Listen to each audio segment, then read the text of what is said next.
मेरे बहुत ही खास रूहानी मित्र हैं राकेश सुर्वे, जिनके एक सवाल पर आज का वीडियो आधारित है। सवाल बहुत ही बुनियादी है और इसका उत्तर देना इसलिए जरूरी है क्योंकि मेरा स्लोगन एक खुदा एक पैगाम सुन ले काश ये इंसान के तहत मैं दिखाने की कोशिश कर रहा हूँ कि हर जमाने में एक ही सीधा सच्चा और सनातन मार्ग दिखाया जा रहा था। इस सृष्टि के एक परमात्मा की ओर से 7 दिव्य आत्माओं के माध्यम से यदि एक ही मार्ग हर जमाने और इलाके में दिखाया जा रहा था जैसा मैं साबित करने की कोशिश करता हूँ, तो फिर इतने सारे धर्म और पंथ यानी सेक्ट्स क्यों बन गए? यही सवाल राकेश सुर्वे जी ने पूछा जब मेरे एक लेक्चर की प्रशंसा करते हुए उन्होंने लिखा, mind blowing explanation sir, Divya आत्मा क्यों धर्म बदलती है? मेरा मतलब एक ही धर्म था तो फिर किबला क्यों बदलते हैं? मतलब भाषा बदलती है, इससे झगड़े खड़े होते हैं। ये तो हकीकत है कि आज दुनिया में फैले बहुत सारे झगड़े धर्मों की बुनियाद पर हैं। हर जमाने में धर्म के नाम पर झगड़े जारी रहे और यही नहीं, एक ही धर्म के अंदर विभिन्न सोच रखने वालों में मारकाट कत्ल-ओ-गारत होती रही। इस हद तक ये सब करने के पीछे ये लोग उस धर्म की शिक्षा को ही भुला बैठे जिस पर चलने का ये दावा करते थे। कुछ ऐसे झगड़े जो याद आ रहे हैं उसमें कैथोलिक और प्रोटेस्टेंट्स के बीच चले युद्ध, बुद्धिस्ट द्वारा समूचे भारत में अपने धर्म को फैलाने की कोशिश, और फिर यहाँ आया हिंदू बैकलैश जिसने बुद्धिस्ट को यहाँ से भागने पर मजबूर कर दिया। क्रूसेड्स जो ईसाइयों और मुसलमानों के दरमियान चली, भारत में शैव और वैष्णव के दरमियान चले झगड़े और शिया सुन्नी झगड़े जिसमें लाखों लोगों की जानें जा चुकी हैं। राकेश सुर्वे जी के इस कमेंट का विस्तार से उत्तर देंगे। पहले कुछ और कमेंट्स देख लेते हैं जो मेरे विभिन्न वीडियोस पर आए हैं। राकेश सुर्वे जी ही ने किसी और की कमेंट जिसमें उन्होंने मेरे लेक्चर्स को कॉकटेल कहा था उस पर उत्तर देते हुए लिखा कि सैयद हैदर जी, मुझे आपके लेक्चर कभी कॉकटेल लगी ना कभी लगेगी क्योंकि आप हमेशा सच एक्सप्लेन करते हो, इसलिए मैं आपकी वजह से ही ब्राह्मण की उपासना करता हूँ। मेरे स्वयं की आत्मा के लिए इससे बड़ा इनाम क्या हो सकता है यदि कोई एक व्यक्ति कहे कि मेरे लेक्चर्स के कारण वो ब्राह्मण की उपासना करता है। वैसे मैं बता दूं कि राकेश सुर्वे जी अकेले ऐसे व्यक्ति नहीं है, हालांकि उन चुनिंदा लोगों में से हैं जो सत्य मार्ग की समझ बनाकर उस पर चलने की कोशिश कर रहे हैं। गौर करने का मकाम यह है कि जहां एक और मेरा कोई लेक्चर किसी को कॉकटेल लग रहा है और कोई उसके माध्यम से ब्राह्मण यानी एब्सोल्यूट गॉड यानी अल्लाह की समझ और उपासना तक पहुंच रहा है, तो इसमें मेरे रोल से अधिक उस व्यक्ति की स्वयं सत्य को पाने की ललक है जिसके कारण उसको रास्ता दिखाई दिया। कुरान और गीता दोनों कह रहे हैं कि गाइडेंस केवल और केवल उसकी तरफ से है, हम और आप किसी को गाइडेंस नहीं दे सकते। द ट्रू वॉइस चैनल पर 14 मार्च 2018 को अपलोडेड मेरा lecture why Quran guides only those with faith, कुरान ईमान वालों के लिए हिदायत क्यों, आपने यदि सुना है तो मैंने बताया है कि कुरान और गीता दोनों उनके लिए ही हैं जिन्होंने अपनी आत्मा को सत्य मार्ग की खोज पर लगा रखा है और इस रास्ते पर सच्चे दिल से आगे बढ़ने की कोशिश में लगे हैं। यही कारण है कि मैं बार बार कहता हूं कि सैयद हैदर क्या कह रहा है उसकी चिंता छोड़ दो। तुमको यदि गीता और कुरान हिदायत नहीं दे पाया तो सैयद हैदर क्या देगा? सिर्फ और सिर्फ अपनी आत्मा को पाकीज़गी के मार्ग पर चलाने की कोशिश करो। हर कर्म करते समय परमात्मा और उसके ऊपर ब्राह्मण यानी अल्लाह को याद रखने की कोशिश करो। आत्मा पाकीज़गी की किसी मंजिल पर पहुंचेगी तो सत्य मार्ग के ज्ञान के दरीचे यकीनन खुलने लगेंगे। तुम कोशिश तो करो, सच्ची कोशिश, और जान लो कि तुमको खींच लिया जाएगा। कुछ और कमेंट्स देखते हैं। इंफॉर्मेशन मीडिया 817 के नाम से आईडी से कमेंट करने वाले व्यक्ति ने लिखा, sir may I have a brief introduction of yours. मैंने जो उत्तर दिया वो भी सुन लीजिए। I am Syed Haider, a student of interfaith and comparative religion. I commenced the search for my own self wherein I wanted to know that if all major religions are calling themselves from divine source, there are only 3 alternatives. Either one of them is from divine source and the others are not from divine source, because it is not possible that the different, rather opposite teachings come from a single source. Either all of them are not from divine source, this is the second option, or all of them are indeed having roots in divine source, but the teachings have been misunderstood over the period of time. I came to conclusion that one and only one message was being imparted by various avatars in various regions and languages, and we first formed religions in the name of those avatars and his teaching, and then we formed sects within religions when we interpreted those teachings differently. Hence all religions have roots in divinity, but all have digressed from the true understanding of the one path to the one God that I am trying to present before you. इस पर जो मैंने उत्तर दिया वो भी सुन लीजिए। मैंने लिखा, आई एम सैयद हैदर, मैं सैयद हैदर हूँ, इंटरफेथ और कंपैरेटिव रिलीजन का एक विद्यार्थी। मैंने अपनी आत्मा के लिए खोज प्रारंभ की थी ताकि मैं जान सकूं कि यदि तमाम बड़े धर्म अपने को परमात्मा की ओर का बताते हैं तो फिर सिर्फ तीन ही बातें हो सकती हैं, या तो एक परमात्मा की ओर से है और दूसरे उस सोर्स से नहीं है, क्योंकि ये तो मुमकिन नहीं कि भिन्न बल्कि एकदम अपोजिट शिक्षा एक ही माध्यम से आए, या फिर सब के सभी परमात्मा की ओर के मार्ग नहीं है, और या फिर तमाम धर्म की रूट्स परमात्मा की ओर से आए एक मार्ग में है, परंतु परमात्मा की ओर की शिक्षा सही नहीं समझी गई। बीते समय में मैं इस निष्कर्ष पर पहुंचा कि तमाम अवतार जो विभिन्न इलाकों में आए और विभिन्न भाषाएं बोलते हुए आए, वो एक और सिर्फ एक पैगाम दे रहे थे, परंतु पहले हमने धर्म बना लिए उन अवतारों और उनकी शिक्षा के नाम पर, और फिर हमने उन धर्मों में सेक्ट्स यानी पंथ बना लिए जब हमने उनके द्वारा दी गई शिक्षा को अलग अलग तरीके से समझा। तमाम धर्मों की रूट आसमानी है, लेकिन तमाम धर्म एक खुदा तक पहुंचने के एक सीधे मार्ग की समझ से भटक गए। मैं वही एक सीधा सच्चा मार्ग पेश करने की कोशिश कर रहा हूं जो हर धर्म की रूट है और जिससे भटक कर हम भिन्न समझ तक पहुंचे। एक और सवाल, आप मुस्लिम हैं या नॉन मुस्लिम, ये भी पूछा गया मुझसे। मेरा नाम सैयद हैदर है, मैं लिख रहा हूँ, मैंने सच्चे सनातन मार्ग को ढूंढ कर, जिसको मुसलमान सिरात मुस्तकीम कहते हैं, ढूंढ कर उस पर चलने का रास्ता ढूंढने की कोशिश कर रहा हूँ, जिससे तमाम इंसानियत मुस्लिम हो के नॉन मुस्लिम दूर हो चुके हैं। ये मेरा जवाब था। और ये सवाल था आयशा शान का, जिन्होंने पूछा था कि आप मुस्लिम हैं या नॉन मुस्लिम। किसी को हक नहीं दूसरे के धर्म पर उंगली उठाने का, क्योंकि हम सब गुमराह हैं। हम सब उस सीधे सच्चे सनातन मार्ग से दूर हो चुके हैं जो परमात्मा के अवतारों ने विभिन्न जमानों में बताया। जब गीता में परमात्मा ने कहा कि जब जब धर्म के उसूल मिट जाते और अधर्म फैल जाता है, तब तब धर्म को फिर से स्थापित करने के लिए और अधर्मियों का नाश करने के लिए परमात्मा का अवतार आता है, तो साफ है कि एक ही परमात्मा के विभिन्न जमाने में आए अवतारों ने विभिन्न या अपोजिट मार्ग तो बताए नहीं होंगे। जब कुरान ने इब्राहिम के मार्ग पर चलने वाले को भी मुस्लिम बताया तो साफ था जो भी उस सलामती के मार्ग पर यानी इस्लाम पर आ जाएगा वो मुस्लिम कहलाएगा। और ये सीधा सच्चा मार्ग हर जमाने में अद-दीन अल-क़य्यिम यानी सनातन मार्ग था, वो मार्ग जो हर जमाने में सच्चा था। अब बताइए, क्या जालिम सनातनी हो सकता है? क्या झूठा और मक्कार सनातनी हो सकता है? क्या तमाम गुनाहों में लिप्त और ब्राह्मण को ना पहचान सकने वाला सनातनी हो सकता है? साफ है कि हम सिर्फ सनातनी होने का जाप करते रहे और सनातन धर्म की समझ से दूर आ गए। ये भी साफ है कि यदि इब्राहिम मुस्लिम थे तो वो ऐसे ही थे जो अपने रब की इबादत और उपासना में जिंदगी जीते थे और उसकी खुशी की खातिर बड़ी से बड़ी कुर्बानी देने को तैयार थे। क्या करप्शन के मार्ग से धन अर्जित करने वाला, क्या खुदा को भूल कर दुनिया में गर्क रहने वाला, क्या खुदा के अतिरिक्त किसी दूसरे को अपनी दुनिया का आका जानने वाला या बेगुनाह को किसी भी प्रकार का नुकसान पहुंचाने वाला मुस्लिम हो सकता है? अद-दीन अल-क़य्यिम यानी सनातन मार्ग जो कृष्ण और बुद्ध का भी मार्ग था, वही मूसा और इब्राहिम का भी मार्ग था। मूसा के मानने वालों ने यहूदी मजहब बना लिया, इब्राहिम के मानने वालों ने, वो यहूदी और ईसाइयों ने दोनों ने माना और मुसलमानों ने भी माना, लेकिन ईसा के मानने वालों ने ईसाई मजहब बना लिया। अब ये बताइए, क्या मूसा और ईसा की टीचिंग्स मुसलमान अपनी नहीं कहते? लेकिन तीनों ने एक दूसरे से अलग धर्म बना लिए। यही मैं साबित करना चाह रहा हूँ। ये विश्व स्तर पर हुआ।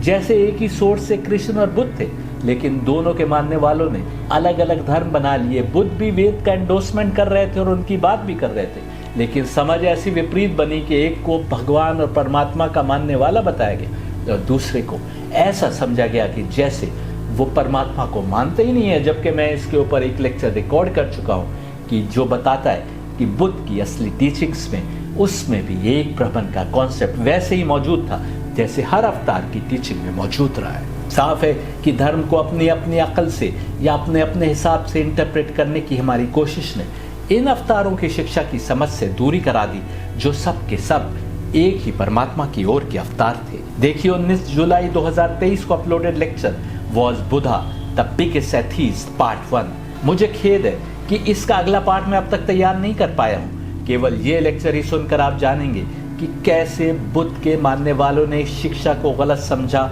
और प्रचारित किया, जानते बूझते या अनजाने मैं नहीं कह सकता। ऐसे ही वेद के मानने वालों के साथ हुआ। समय के अवतार कृष्ण थे और वेद उसी परमात्मा की ओर से आए हिम्स थे जिसका अवतार कृष्ण थे।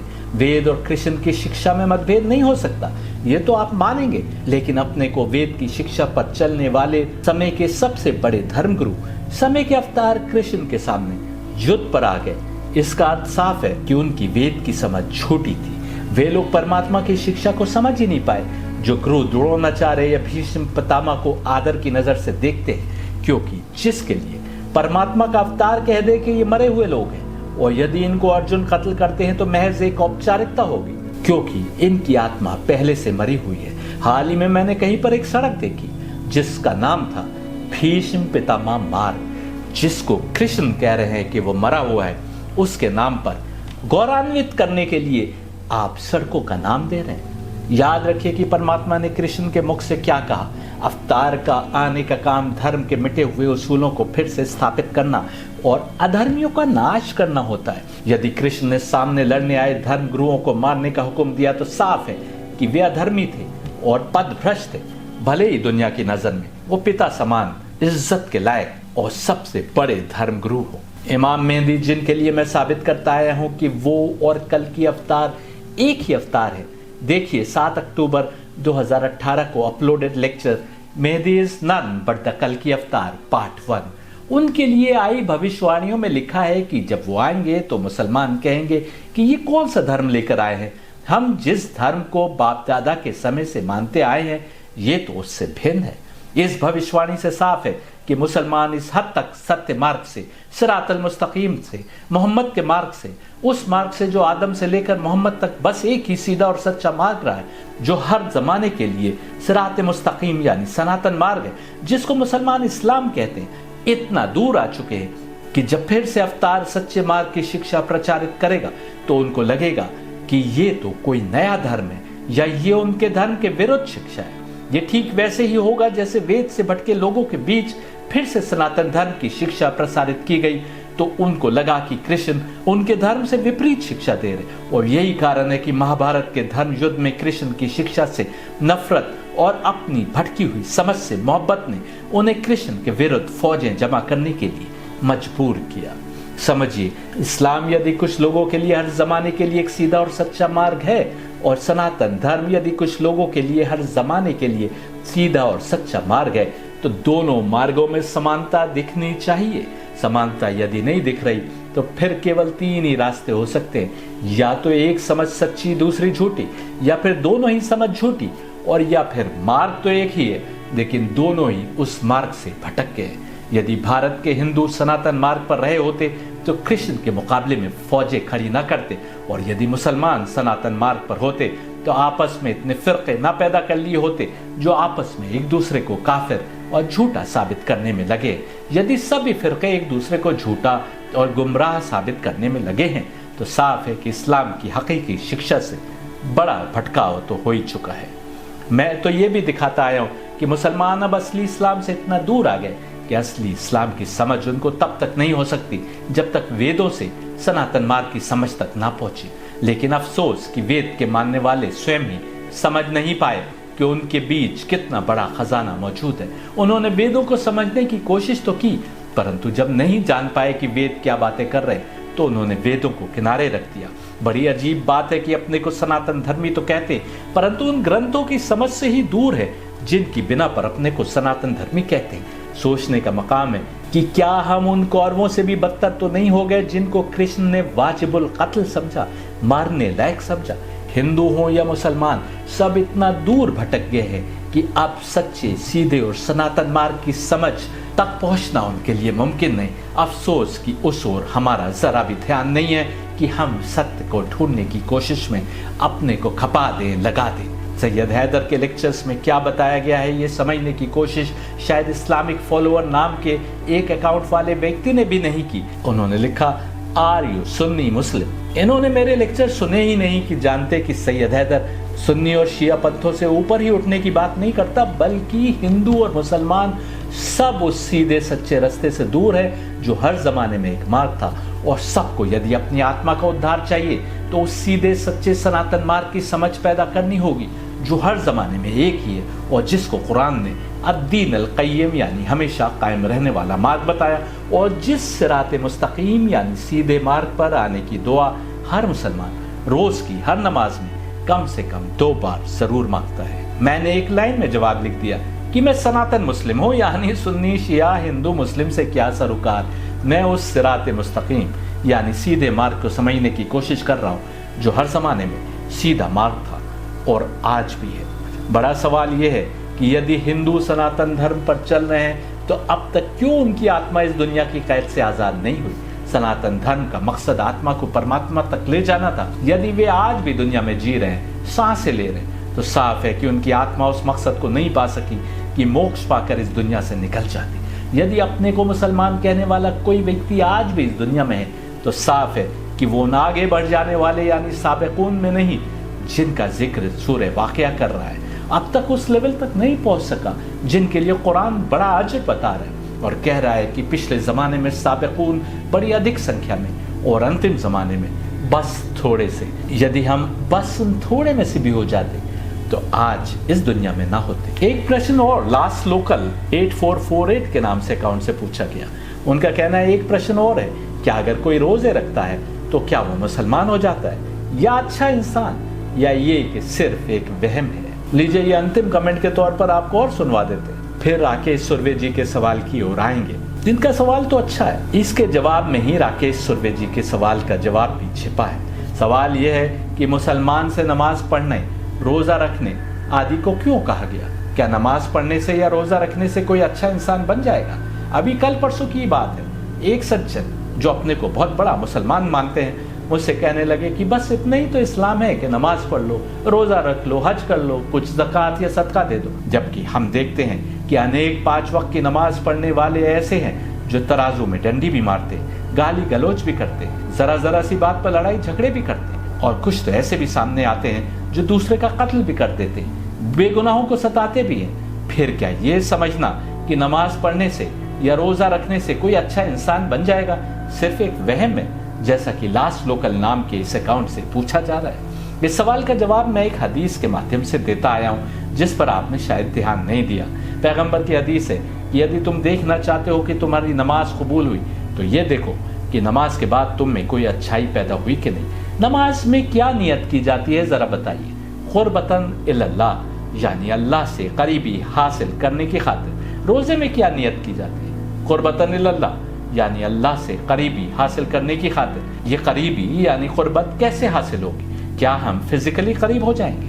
नहीं, बल्कि हमारी आत्मा परमात्मा से करीब होगी तो हम अल्लाह से करीब होते जाएंगे। अफसोस की बात यह है कि हम बहुतेरे मुसलमान अपने बच्चों को ये तो बताते हैं कि नमाज पढ़ो, रोज़ा रखो, लेकिन ये नहीं बताते कि नमाज पढ़ने और रोज़ा रखने का मकसद क्या है या फिर हर इबादत का मकसद क्या है। यदि मंदिर का घंटा बजा लिया या प्रसाद चढ़ा दिया या खा लिया और उस एक्टिविटी का मकसद ही समझ से दूर है तो क्या लाभ। यही बात नमाज और रोजे पर भी लागू होती है। यदि अल्लाह से करीब होने की नियत से नमाज पढ़ी या रोजा रखा और नतीजे में उस नमाज में आपकी आत्मा परफेक्टली प्योर आत्मा यानी परमात्मा से कुछ करीब हुई तो इसके नतीजे में आत्मा भी परफेक्टली प्योर आत्मा यानी परमात्मा से करीब होने के कारण प्योरिटी यानी पाकीज़गी में कुछ आगे बढ़ेगी।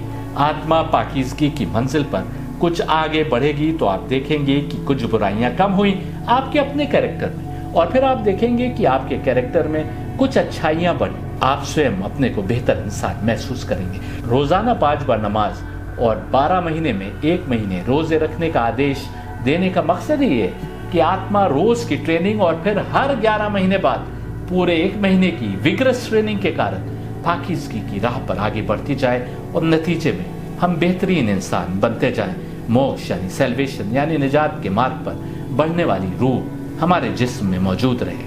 आत्मा को पाकीज़गी की राह पर बढ़ाते जाना केवल दुनिया में अच्छा इंसान नहीं बनाता बल्कि अगली दुनिया में भी बेहतरीन मकाम पर पहुंचने के लिए आवश्यक है। केवल नमाज और रोजा नहीं बल्कि जिस कर्म को करते समय भी आपकी नीयत ब्राह्मण यानी अल्लाह की उपासना या परमात्मा की खुशनुदी हो गई, बस वही कर्म आपका इबादत हो जाएगा, यानी वही कर्म आपको बेहतर इंसान बनाने की राह पर आगे ले जाएगा। आत्मा को पाकीज़गी की राह पर बढ़ाते जाना, जुल्मत यानी तमस की ओर से की गई तमाम भटकाने की कोशिशों के बावजूद, यही वो मुश्किल चढ़ाई है जिसकी ओर कुरान इशारा कर रहा है जब सूरह बलद में कह रहा है कि जब तुमको अच्छे और बुरे दोनों रास्ते बता दिए गए थे तो तुम वो मुश्किल चढ़ाई क्यों न चढ़े जिसके आगे तुम्हारी बेहतरी थी। गीता के विभिन्न चैप्टर्स में विभिन्न योग की बात हुई है। मैं बताता आया हूं कि कृष्ण का योग वो एक्टिविटी है जिसके माध्यम से आत्मा परमात्मा से एक हो सकती है। गीता के अनुसार रोना भी योग है यदि नियत कुर्बतन इल्लल्लाह हो, ध्यान लगाना भी योग है, अक्ल से सत्य मार्ग की समझ स्थापित करना भी योग है। कई योगों की बात गीता में की गई है और मैं तो कहता हूँ कि सोना भी योग है यदि सोते समय नियत में परमात्मा है। यही कारण है कि कई मुसलमान सोते समय भी कुर्बतन इल्लल्लाह की नियत से वुजू करते हैं, लेकिन आवश्यक यह है कि दिल से नियत हो, केवल रस्म के तौर पर कोई इबादत ना की गई हो।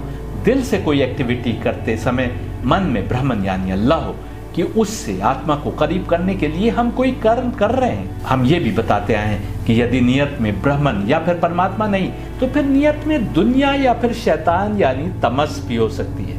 नियत क्या है कर्म के पीछे, ये अधिक महत्वपूर्ण है ना कि कर्म का करना। अब अंत में आते हैं राकेश सुर्वे जी के सवाल की तरफ, जो पूछते हैं कि यदि एक ही सोर्स से एक ही मार्ग बताया जा रहा था तो दिव्य आत्मा ने धर्म क्यों बदले या फिर किबला क्यों बदला किया।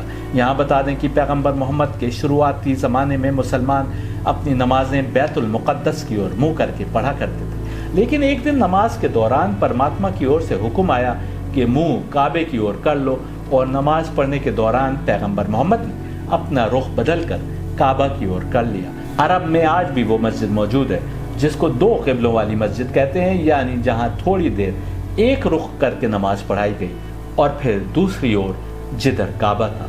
यहाँ गौर करने की बात यह है कि मुंह यदि बैतुल मुक़द्दस की ओर है या काबा की ओर, उससे ब्राह्मण यानी अल्लाह या परमात्मा को क्या लाभ होगा, जबकि कहा जा रहा है कि तमाम डायरेक्शंस यानी तमाम सिमतें अल्लाह की हैं। नमाज इधर मुंह करके पढ़ी जाए या उधर, इससे भला ब्राह्मण यानी अल्लाह का क्या भला होने वाला है। ये सवाल भी कई लोग करते हैं। जवाब कुरान की एक आयत दे रही है जो कह रही है कि हमने विभिन्न मार्ग बताए कि देख सके कि तुम उन पर चलते हो कि नहीं। ज्यादा महत्वपूर्ण इबादत का तरीका नहीं है, बल्कि ज्यादा महत्वपूर्ण ब्राह्मण यानी अल्लाह की इबादत है और आत्मा को पाकीज़गी की राह पर लगाना है। अगर कहा कि किसी नामहरम की ओर निगाह उठे तो फिर दोबारा निगाह डालना तुम्हारे लिए गुनाह है, तो फिर अब देखना मंजूर है। अब ये देखना है, तुम कहो कि तुमको क्यों बंदिशों में बांध दिया, तुमको क्यों ये नहीं करने दिया, वो नहीं करने दिया, लेकिन असल में मकसद ये है कि देखा जा सके कि जो तुमसे करने को कहा गया है तुम अगर लायक बनते हो तो फिर उसके ऊपर चल रहे हो कि नहीं चल रहे। कोई भी तरीके से इबादत कर रहे हैं, यदि नियत में ब्राह्मण यानी अल्लाह से करीबी पाना या पाकीज़गी पाना नहीं है तो वो केवल दुनिया की एक रस्म हो जाएगी। धर्म के नाम पर अंजाम दी गई हमारी अधिकतर एक्टिविटीज बस रस्म बनकर रह जाती हैं। बड़े मंगल के दिन लंगर लगाना है क्योंकि हमारे बाप दादा के जमाने से होता है। यदि मन में डिवाइन क्रिएशन प्लान की समझ नहीं है और ब्राह्मण यानी अल्लाह से करीब होने की नियत से एक्टिविटी नहीं की गई तो बस एक रस्म को अंजाम देना हुआ।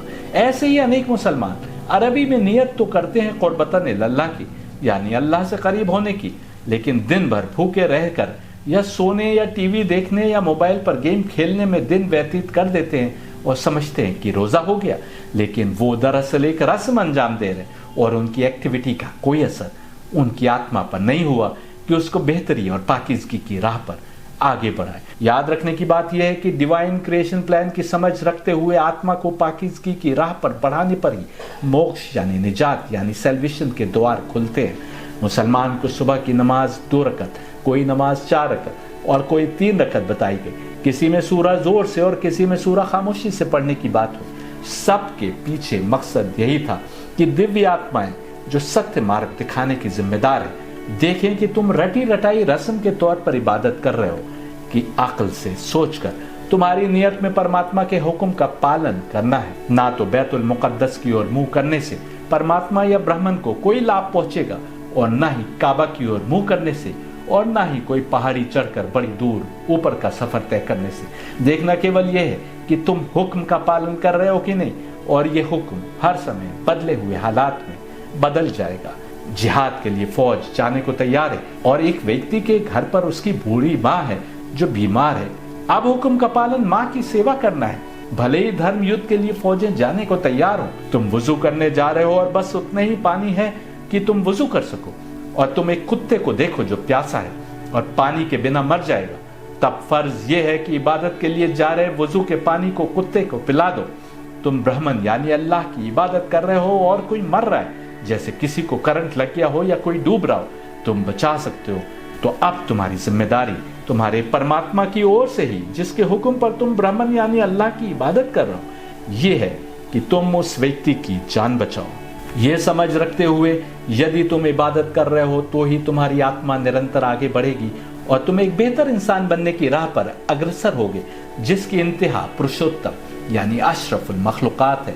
विभिन्न भाषाओं और इलाकों में इबादत की पद्धति मुख्तलिफ बताई गई, विभिन्न बताई गई, क्योंकि जैसा मैंने कहा तरीक़ा इबादत महत्वपूर्ण नहीं है, तुमने क्या एक्टिविटी कैसे की ये महत्वपूर्ण नहीं, तुमने ब्राह्मण यानी अल्लाह की याद दिल में रखते हुए और उसके हुक्म या मर्जी की पूर्ति के लिए इबादत की, जबकि नियत में वो है, ये महत्वपूर्ण है। ये तो हुई विभिन्न तरीक़ा इबादत बताने की बात। अब बचा ये सवाल कि यदि मार्ग दिखाने वाली दिव्य आत्माएं एक ही थी तो इतने धर्म क्यों बन गए। इसका उत्तर कुरान में इब्लीस दे रहा है, जो कह रहा है कि मैं सीधे मार्ग पर बैठ जाऊंगा और उस मार्ग से इधर या उधर बहकाऊंगा। यदि दिव्य आत्माएं राह दिखाने में लगी हैं तो तमस यानी जुल्मत उस राह को मिटाने में लगी है, जिस पर मोक्ष यानी निजात यानी सैल्वेशन है। यही कारण है कि तमस यानी जुल्मत उन दिव्य आत्माओं की समझ मिटाने में लगी है जो सत्य मार्ग की ओर लाने के जिम्मेदार है। जब जब अवतार आया और उसने धर्म की शिक्षा को पहुंचाया, तमस यानी जुल्मत के कारिंदों ने उस समझ में खोट पैदा करने की हर मुमकिन कोशिश की, हमको सीधे मार्ग से इधर या उधर बहकाया और हम समझते रहे कि हम सीधे मार्ग पर हैं, जबकि धीरे धीरे हम उसकी समझ से दूर आ चुके हैं। यही कारण है कि हम सब समझते हैं कि हम ही सच्चे हैं और बाकी सब गुमराह हैं, लेकिन सच ये है कि असली समझ से दरअसल हम सब ही गुमराह हो चुके हैं, दूर आ चुके हैं।